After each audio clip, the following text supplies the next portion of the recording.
Angry Guy here, and today we're discussing why women are suffering as men refuse to marry or date them.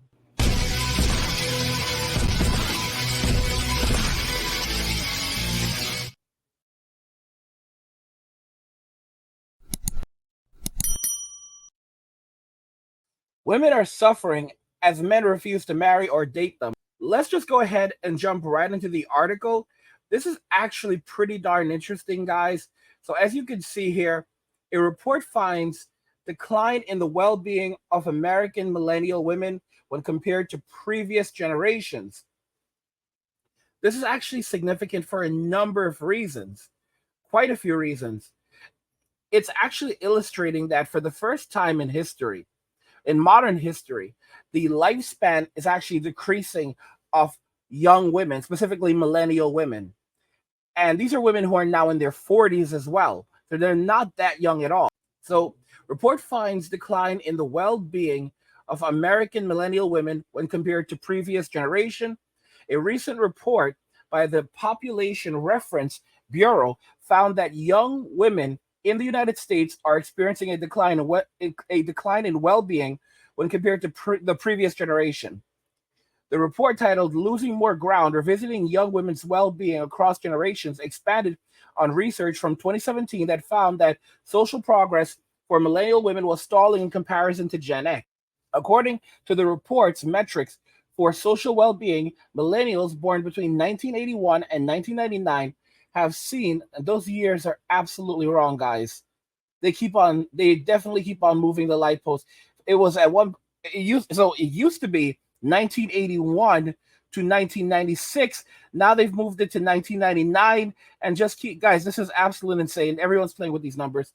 Anyway, they've seen a 6% decline in overall well-being in comparison to their parents in Generation X, born between 1965 and 1980. In 2017, the decline had only been 1%, demonstrating the devastating impact of the events of 2020 on young people. The PRB used a series of metrics to rate well-being using Gen X as a base of 100 points. So they're doing worse than Gen X. So they're doing worse than the boomers. They're doing absolutely terrible. And there are increased rates, them deleting themselves as well as of them being deleted. It's actually unbelievable. There has been a rapid increase in the deletion rates for young women in recent years. When Gen X was aged 25 through 34, deletion rates for women were at a low of 4.4 out of every 100,000 people. Now, by 2017, the figure for millennial women had risen to 6.3. And then by 2003, that number now stands at 7 per 100,000. And this rise in deletion rates is connected to socioeconomic factors such as high rates of loneliness, depression, and stress. The report notes that 2/3 of young women are also reporting that they feel overwhelmed with stress most days, and overturning the constitutional right to have access to delete a pregnancy by the Supreme Court has also played a role in this, they're claiming. And nearly 20% of postnatal and maternal deletions are attributed to women who are self-deleting. Self-deletion rates for white women declined somewhat between 2018 and 2021 from 9.5 per 100,000 to 8.5. However, meanwhile, the rate for non-white populations has risen by similar amounts. So that's actually pretty profound. Among Black women, they saw a very large increase from 4.9 to 5.7%. Hispanic women, a massive increase from 5.1 to 5.4. These are actually large numbers when you're thinking in terms of 100,000 people. And people who reported multiple races from 5.8 to 6.4. This is large. By far, the most affected group were Native Americans. This is actually frightening, guys. These numbers are unbelievable. Native American women, they had the highest rates, which were 23 to 26.9 per 100,000. Guys, keep in mind, like I said earlier, for white women, it was 9.5. For Black women, they saw an increase from 4.6. These are the increases. But for Native American women, they saw an increase to 26.9%. Jesus help us. All right. Millennial women are not just, deleting and at increased rates. They're also being deleted at increased rates substantially. And unlike self deletions, uh, them being deleted, the rates of them being deleted was declining in 2017, but then it saw a significant increase after the events of 2020, and as rates of DV increased. I mean, guys, this is insane. This is absolutely insane. If you guys see this also here, it's not just rates of deletion. Here's another article. This is from November 30th, 2023. Gen Z millennial women face historic headwinds when it comes to their health.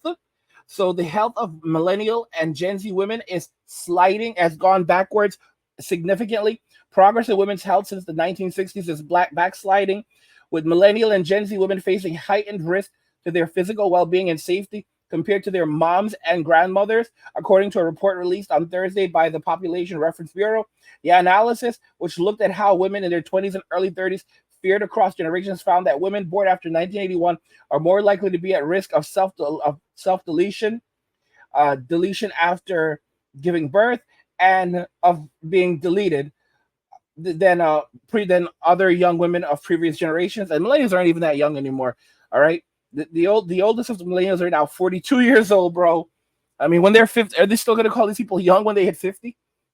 The findings come even as younger generations of women are also more likely to have access to better education opportunities and higher pay than their parents, according to the report. Guys, it's a breakdown in the family, it's a breakdown in the structure. Young women today are obtaining college degrees and entering the workforce in record numbers to achieve their generation's version of the American dream. But structural barriers to health and safety are preventing many of them from reaching their full potential, said Diana Elliott, Vice President for U.S. programs at the Population Reference Bureau. Now, guys, they're just using this for cover. Women have never had it better in at any other time in the world. They have everything. They're bailed out of every bad decision that they make. There's many different social nets for them. All they're really pushing for is a universal basic income right now.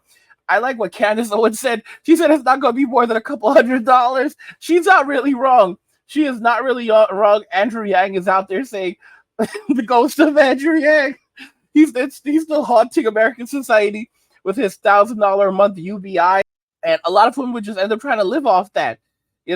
Guys, the loss of the man in the home, the loss of the family, that is what's costing women a lot. They thought they were going to go out and have this great grand adventure, but they didn't realize that someone would have to pay for it at the end.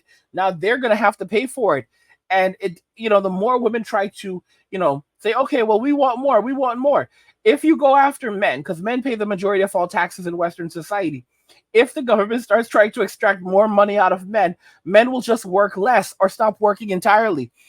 All right, millions of men have already dropped out of the workforce, and they continue dropping out of the workforce at rapid rates, and they're making just enough to take care of themselves, and that's it. And that's plenty.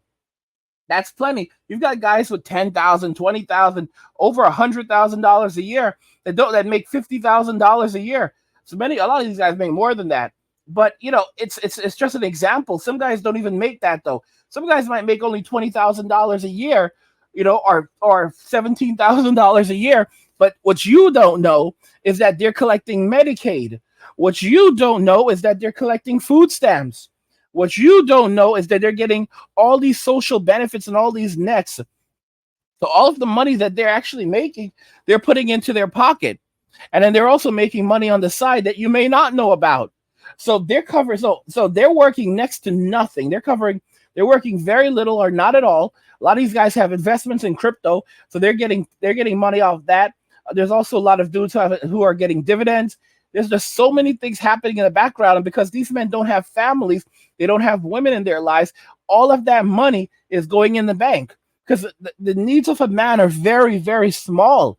Very, very small, I just picked up a new MacBook for myself, and yeah, so what? That's basically it. And I don't really need anything else as a man. I've got my phones, I have an I have an iPhone, and I have two Android phones, and they're all paid for, and my phone bill is literally $20 a month. You know, and it's ridiculous. It's literally ridiculous. And it just illustrates that as men, we can live very, very cheap. Someone was saying to me in the comments that, they know that he knows two guys that they bought a camper together. They live in the camper, stash away all of their cash, and they shower at the gym. They go to the gym, work out at the gym, shower at the gym, and that's how they live cheap in their camper. They live literally, do not pay any rent. They live very cheap in their camper. I had a guy who's a janitor just leave me a message in one of my just in the comments on one of my videos, and he said, "I make $72,000 a year as a janitor." 72,000 as a janitor, guys. Women don't know what they've lost. They don't know what they've lost. And guys, the herbivore men in Japan are not messing around.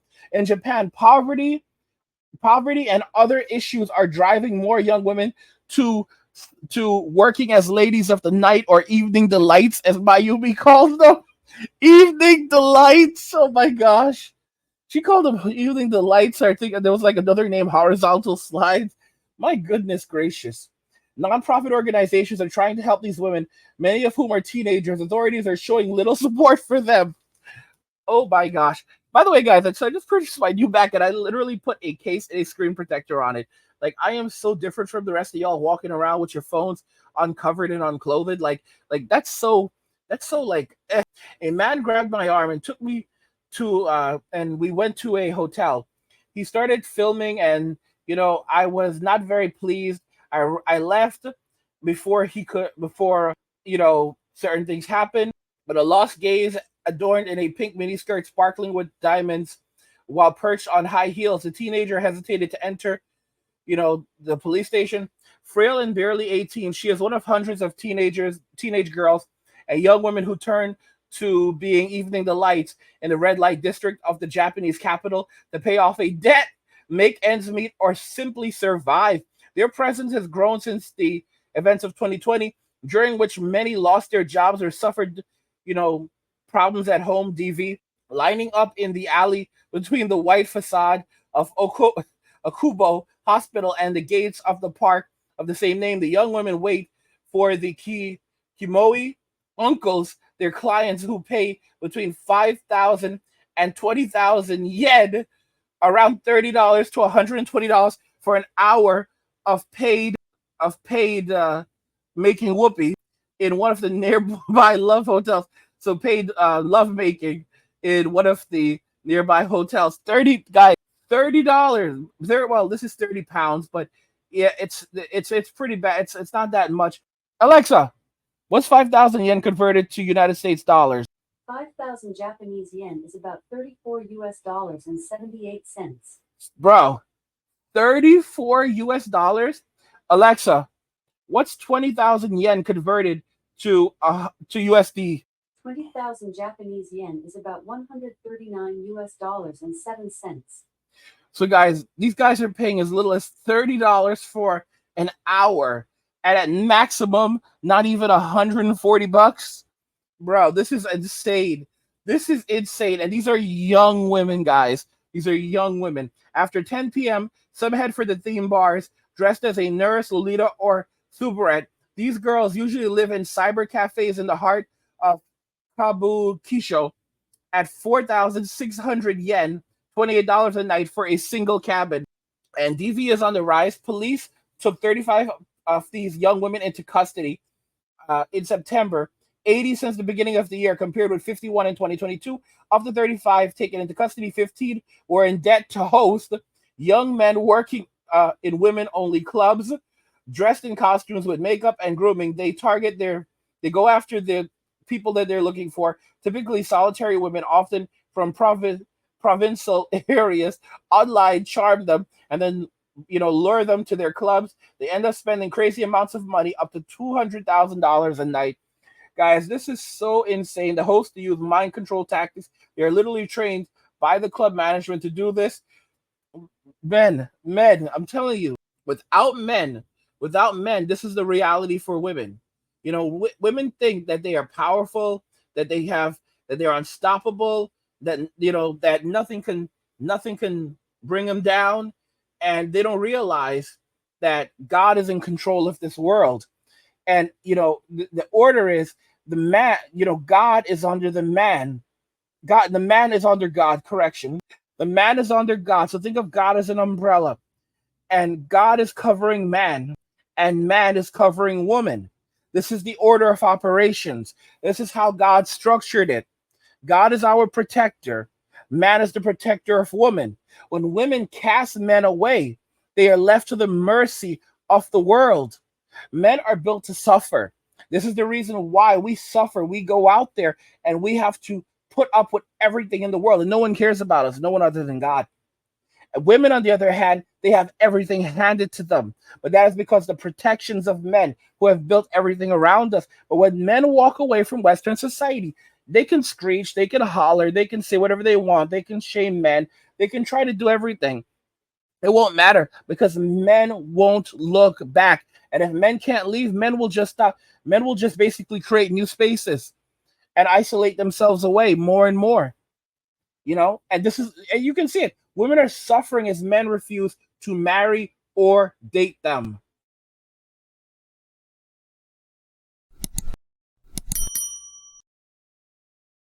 I want to know what you guys think in the comments regarding everything we discussed here today. Your thoughts on this. Let's talk about it in the comments. Like the video if you like it. Don't forget to subscribe. And if you like the video, share the video. And just remember that all roads lead to MWA, men walking away. And cheers.